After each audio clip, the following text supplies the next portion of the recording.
This week, during a pre-trial hearing, Donald Trump's former trade advisor, Peter Navarro, asked a judge to just go ahead and get rid of these contempt of Congress charges against me because, I didn't testify or turn over any of the documents that the January 6th committee requested because I had executive privilege.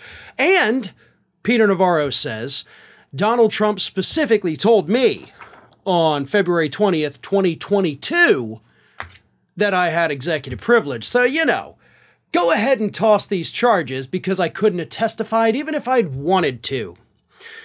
And federal judge Amit Mehta said, no, I'm not going to do that because you've provided me no evidence that you actually had executive privilege. Now, you have a letter from Donald Trump's lawyer, Evan Corcoran, saying that, sure, Trump, I guess, says you have executive privilege. You have a witness, you say, that thinks Trump may have given you executive privilege, but that's not really evidence, right? It's not actual proof that Donald Trump did the thing.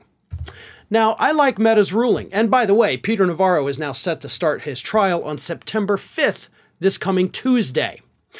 Here's the thing, though, and this is really what Judge Mehta should have said. If Trump told you on February 20th, 2022, a year after he left office, that you had executive privilege, then you're an idiot. You see, what Mehta didn't say in the ruling, and this actually kind of drives me crazy, is the fact that there's only one person at any given time that is allowed to declare executive privilege. And that person happens to be the sitting president of the United States. On February 20th of 2022, Donald Trump was not the president of the United States, so it doesn't matter if he tells you you have executive privilege, because he doesn't have that authority. So your argument is total bullcrap.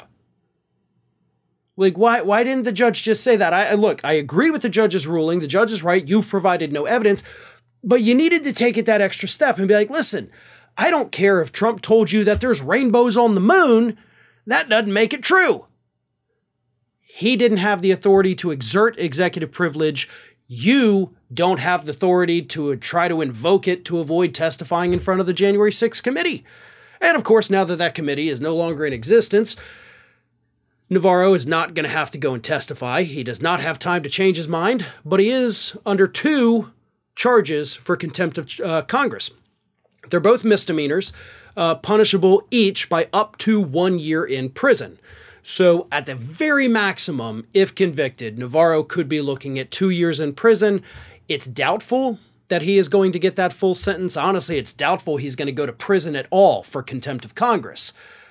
But if his best argument for not complying with this is, hey, Trump said I had executive privilege, then I think the prosecution is going to have a pretty easy case when all they have to do is stand up and say, he wasn't president when he told you that, so it has no legal bearing in this court.